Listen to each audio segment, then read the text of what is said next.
Hello दोस्तों, सक्षम education group में आपका स्वागत है। जैसा कि हमने जो हमारी सीरीज स्टार्ट की है, जिसमें हमने भौतिक विज्ञान से संबंधित जो हमारा चैप्टर था किरण प्रकाशिकी, उसका एक पॉइंट पढ़ा था फोकस दूरी और वक्रता त्रिज्या में संबंध। तो उसी कड़ी में हम आज आगे बढ़ेंगे और हम आज पढ़ेंगे दर्पण सूत्र।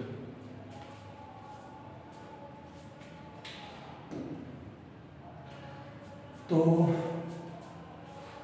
दर्पण सूत्र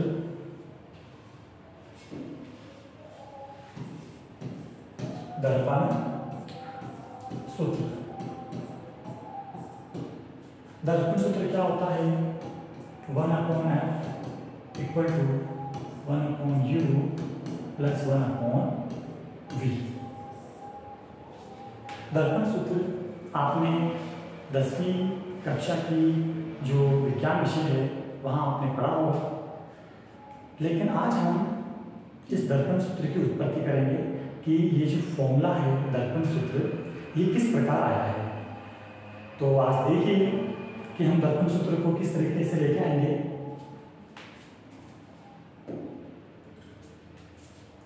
सबसे पहले हमने एक अवतल दर्पण लिया, ये हमारा अवतल दर्पण, ये इसकी मुख्य अक्ष,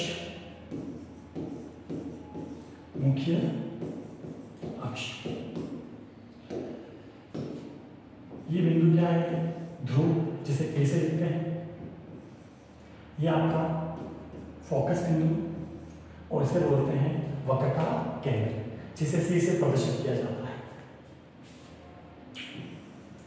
ये हमारी वस्तु, इस वस्तु का नाम क्या है? A B। अब हम यहाँ जो प्रतिबिंब निर्माण है वो नियम लगाएंगे।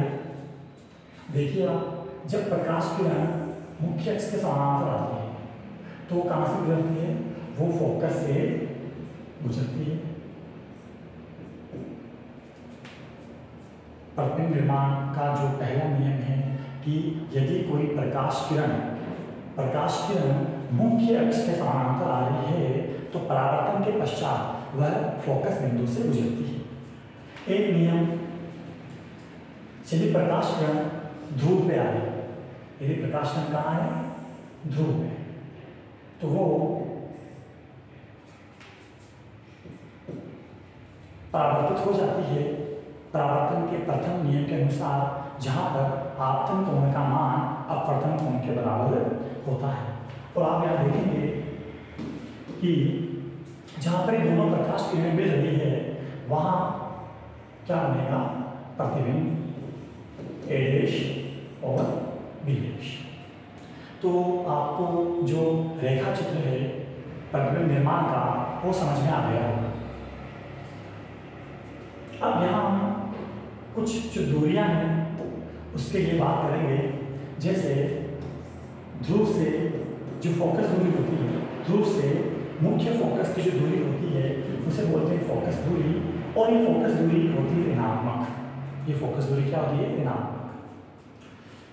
ध्रुव से जो बिंब दूरी होती है उसे हम u से लिखते हैं, और मैं आपको बता देता हूँ कि बिंब दूरी हमेशा ऋणात्मक होती है। फोकस दूरी जो है वो डिपेंड करता है दर्पण के ऊपर। अगर अवतल दर्पण है तो फोकस दूरी ऋणात्मक होगी, और उत्तल दर्पण है तो फोकस दूरी धनात्मक होगी। फिर हम ध्रुव से बात करेंगे प्रतिबिंब की दूरी, ये क्या है? -v। तो ये जो है हमने दूरियों से संबंधित बातें कर दी। अब हम बिंदु को आगे की ओर बढ़ाएंगे और यहाँ हम दो त्रिभुज लेंगे, त्रिभुज के जोड़े लेंगे और उन जोड़ों को हम हल करेंगे। तो पहला जो है त्रिभुज लिया, आप यहाँ देख सकते हैं त्रिभुज ABP, त्रिभुज ABP, और दूसरा त्रिभुज लिया हमने त्रिभुज A'B'P। आपको दो त्रिभुज पे विचार करना है। दो त्रिभुज लिए हमने ABP और दूसरा लिया त्रिभुज A' B' और P। समरूप है, ये दोनों त्रिभुज क्या है, समरूप। और हम जानते हैं कि अगर दो त्रिभुज समरूप हो तो उनकी भुजाओं का अनुपात बराबर होता है। तो त्रिभुज ए बी पी और त्रिभुज A dash B dash P में भुजाओं का अनुपात क्या होगा, बराबर होगा। भुजाओं का अनुपात कैसे बराबर होगा, लंब का कंपैरिजन आपको लंब से करना है और आधार का कंपैरिजन आपको आधार से करना है। तो यहाँ देख सकते हैं A B upon A dash B dash, लंब का कंपैरिजन लंब से और आधार जो होगा, आधार क्या इसका, आधार इसका पी बी और इसका आधार क्या है, पी बी डैश। इससे आप समीकरण नंबर 1 कह सकते हैं। इसी प्रकार हम यहाँ एक और त्रिभुज लेंगे। अच्छा, मैं आपको बता दूं, जिस बिंदु पर यहाँ पर ये किरण आपतित हो रही है इसे हमने क्या नाम दिया, एफ। तो हम त्रिभुज इसलिए ले पाएंगे। सेकेंड पार्ट में हमने क्या किया, पहला त्रिभुज लिया एम पी एफ, देख सकते हो आप एम पी एफ, और दूसरा त्रिभुज दिया हमने A dash B dash F. M P F और त्रिभुज A dash B dash F. यहाँ भी ये जो दोनों त्रिभुज है वो समरूप त्रिभुज है। त्रिभुज क्या है, समरूप त्रिभुज। और जब त्रिभुज समरूप त्रिभुज हो तो उनकी भुजाओं का अनुपात बराबर होता है, लंब का कंपैरिजन लंब से और आधार का कंपैरिजन आधार से। तो यहाँ लंब कितना है, एमपी, और यहाँ लंब क्या है, ए डैश बी डैश। आधार यहाँ क्या है, पी एफ, और यहाँ आधार क्या है, बी डैश एफ। देख सकते हैं आप, जो हमारे दोनों समरूप त्रिभुज थे हमने उनकी भुजाओं के अनुपात को कंपैरिजन किया है। यहाँ मैं आपको बता दूं, आप चित्र में देखिए, ये जो ए बी भुजा है ये लगभग इस एम की भुजा के बराबर है। मैं लगभग बोल रहा हूँ, बराबर नहीं है, लगभग बराबर है। तो यहाँ लिखेंगे चित्र से ए बी जो भुजा है वो लगभग किसके बराबर है, एम बी के। तो मैं यहाँ इस एम पी को क्या लिख सकता हूँ, ए बी लिख सकता हूँ मैं, और आप देख सकते हैं ये हमारी इक्वेशन क्या बन गई, 2। यहाँ इसी के साथ कंपेरिजन कर सकते हैं। मैं आपको बता देता हूँ, इस एम पी को हमने क्या लिखा, ए बी। तो हमारे पास यहाँ दो समीकरण दे गए हैं, समीकरण 1 और समीकरण 2। और जब आप समीकरण 1 और समीकरण 2 का कंपेरिजन करेंगे तो दोनों साइड एलएचएस के इक्वल होगी। आप देख सकते हैं A B upon A dash B dash, A B upon A dash B dash.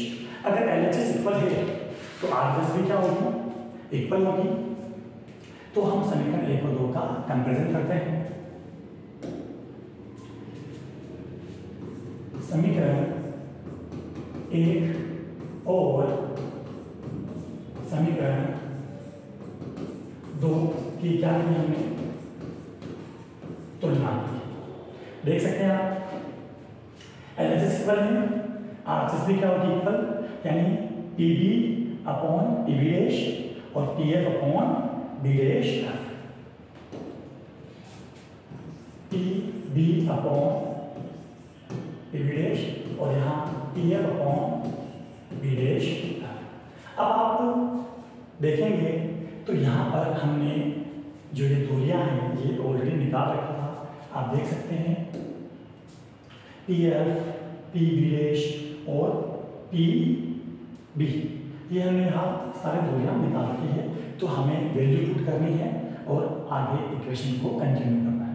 But आप एक चीज नोटिस करेंगे, आप देख सकते हैं कि बी डैश जो एफ है ये हमें पता नहीं है, बी डैश एफ हमें पता नहीं है। तो हम इसे भी निकाल सकते हैं। किस तरीके से, देखिए आप इस चित्र में देखिए, मैं आपको बता दूँ, ये पी बिंदु, ये एफ बिंदु और ये आपका बी डैश बिंदु, ठीक है। तो आप देख सकते हैं क्या P से बी डैश का डिस्टेंस आपके पास है g है, और P से बी डैश क्या है भाई, ये है आपके पास माइनस का v।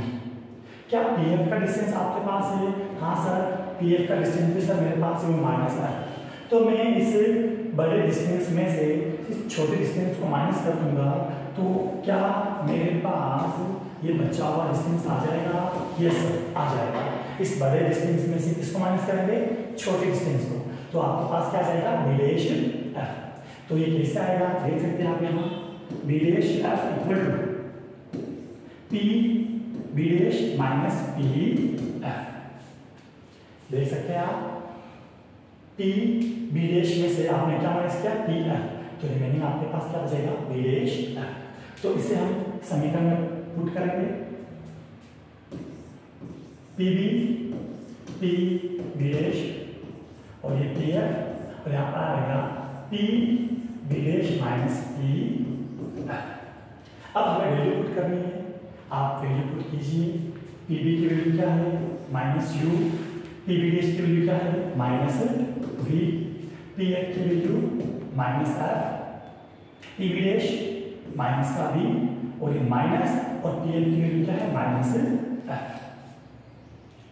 देख सकते हैं अगर आपको वैल्यू पुट करने में दिक्कत हो तो आप ब्रैकेट बना सकते हो ताकि इजीली आप उसको सॉल्व कर सको।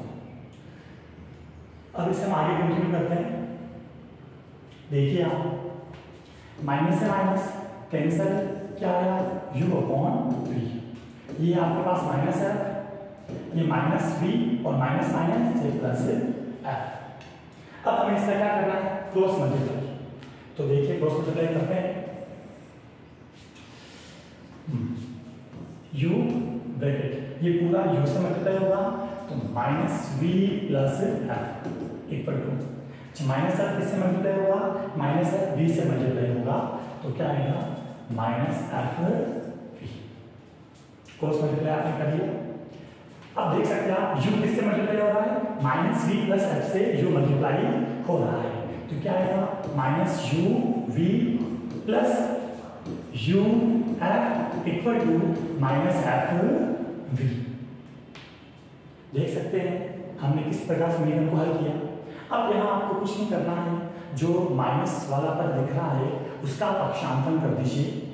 तो ये माइनस में है, इधर आएगा तो क्या बनेगा प्लस, और ये माइनस में है उधर जाएगा तो क्या बनेगा प्लस। अब आपके मन में क्वेश्चन आएगा सर अभी तक हमारा सॉल्यूशन नहीं आया है, हमारा सॉल्यूशन क्या था? तो हमारा सॉल्यूशन क्या था 1 upon F equal to 1 upon U plus 1 upon V, ये हमारा सॉल्यूशन था। और हमारे पास सॉल्यूशन क्या आया है F V plus U F equal to U V. अब इस इक्वेशन में कंप्लीट इक्वेशन में मैं यू वी एफ का क्या दे रहा हूँ भाग, तो भाग देते हैं F V upon U V F, U F upon U V F, U V upon U V F. इस पूरी समीकरण में हमें यू वी एफ का भाग लेना है। अब आप देख सकते हैं जो पद कटता है आप उसे काट दीजिए, जैसे एफ वी से एफ वी कैंसिल हो गया, क्या बचेगा 1 अपॉन यू से यू कैंसिल, एफ से एफ कैंसिल, क्या बचा 1 अपॉन वी, यहाँ यू वी से यू वी कैंसिल, क्या बचेगा 1 अपॉन एफ। और आप देख सकते हो ये क्या है, यही है आपका दर्पण सूत्र। तो आप देख सकते हो किस तरीके से हमने दर्पण सूत्र की उत्पत्ति की है। पहला किरण चित्र, ये जो आपको पता होना चाहिए। दूसरा किस तरीके से आपने इस किरण चित्र में से त्रिभुजों को दिया। तीसरा हमने कंपैरिजन कैसे किया, और चौथा आपने किस प्रकार से कैलकुलेशन की। अगर आपको वीडियो अच्छा लगा हो तो इसे लाइक शेयर और सब्सक्राइब कीजिए। Thank you.